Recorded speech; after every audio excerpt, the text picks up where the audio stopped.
उधर अमेरिका की संसद में बोलते हुए वहां के राष्ट्रपति डोनाल्ड ट्रंप ने एक बार फिर ईरान को चेतावनी दे दी। उन्होंने धमकी दी कि अगर ईरान ने अपने परमाणु कार्यक्रम को लेकर अमेरिका के साथ समझौता नहीं किया तो उसके गंभीर नतीजे होंगे और ईरान को उसकी भारी कीमत चुकानी होगी। अमेरिका की संसद में ट्रंप ने यह बयान दिया। उन्होंने इस बात पर भी हैरानी जताई कि समझौते को लेकर भारी दबाव और कड़े प्रतिबंधों के बावजूद ईरान ने कभी भी खुलकर दुनिया को यह भरोसा नहीं दिया कि वो परमाणु हथियार नहीं बनाएगा।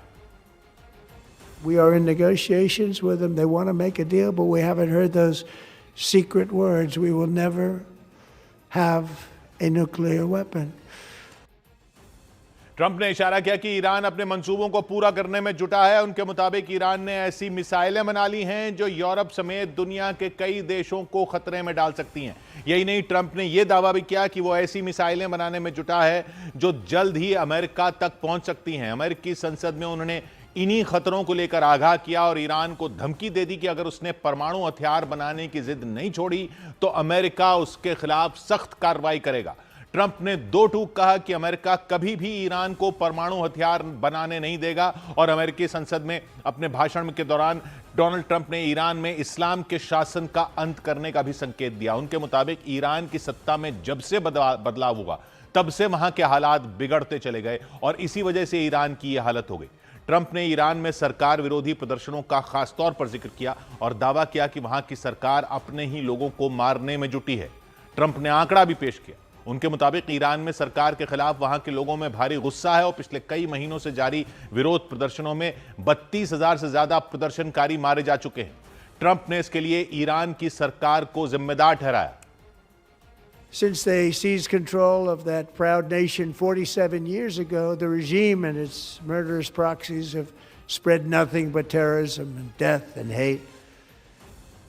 ट्रंप ने इशारों में यहां तक बयान दे दिया कि ईरान में इस्लाम के शासन का अंत करने का वक्त आ चुका है। ईरान में 1979 तक राजवंश का शासन चलता था जिसके शाह यानी राजा मोहम्मद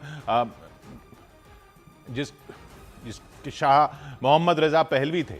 लेकिन क्रांति के बाद 1979 में ईरान एक इस्लामिक रिपब्लिक बन गया था और वहां सुप्रीम लीडर के हाथ में सत्ता की बागडोर चली गई थी और उसके बाद वहां सब कुछ इस्लाम और शरिया के हिसाब से चलने लगा।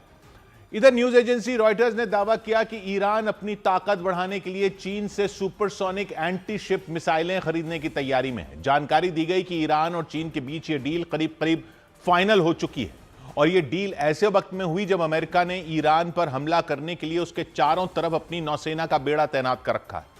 लेकिन न्यूज एजेंसी रॉयटर्स के मुताबिक अमेरिका से लोहा लेने के लिए ईरान ने चीन से CM-302 सुपरसोनिक एंटी शिप मिसाइलों का सौदा कर लिया।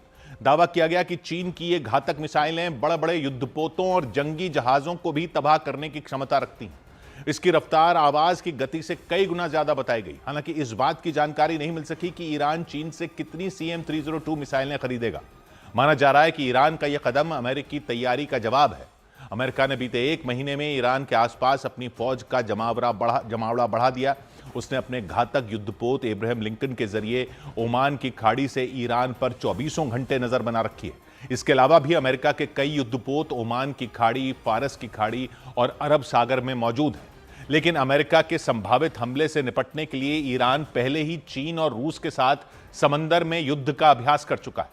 कुछ रोज पहले ईरान ने रूस के साथ जंग की तैयारी की थी जिसमें चीन के सैनिक भी शामिल हुए थे और उस ड्रिल के जरिए ईरान ने रूस और चीन के साथ मिलकर अपनी ताकत दिखाई थी। उस वक्त रूस और चीन ने अमेरिका को यह संदेश देने की भी कोशिश की थी कि ईरान अकेला नहीं है और ना ही वो अलग थलग है। इसका मतलब था कि अमेरिका ने ईरान के खिलाफ युद्ध की शुरुआत की तो उसे रूस और चीन का भी मुकाबला करना पड़ सकता है। उस वक्त तो रूस के विदेश मंत्री ने यहां तक धमकी दी थी कि ईरान पर हमला करना आग से खेलने जैसा खतरनाक होगा। खास बात यह कि ईरान ने रूस और चीन के साथ मिलकर उस जगह अपनी सैन्य ताकत का प्रदर्शन किया था जहां अमेरिकी सेना पहले से ही तैनात है। इन तीनों देशों ने मिलकर ईरान के नजदीक ओमान की खाड़ी में मिलिट्री ड्रिल की थी, यानी उस इलाके में जहां अमेरिकी युद्धपोत एब्राहम लिंकन समेत अमेरिका के कई और युद्धपोत और उसकी नौसेना के जंगी जहाज मौजूद हैं। हालांकि ईरान पर दबाव बनाने के लिए अमेरिका उसके आसपास के देशों में मौजूद अपने सैन्य ठिकानों पर भी अपने सैनिकों की संख्या बढ़ा चुका है। उधर एनसीईआरटी की किताब में न्यायपालिका में भ्रष्टाचार चैप्टर पर सुप्रीम कोर्ट ने आपत्ति जताई।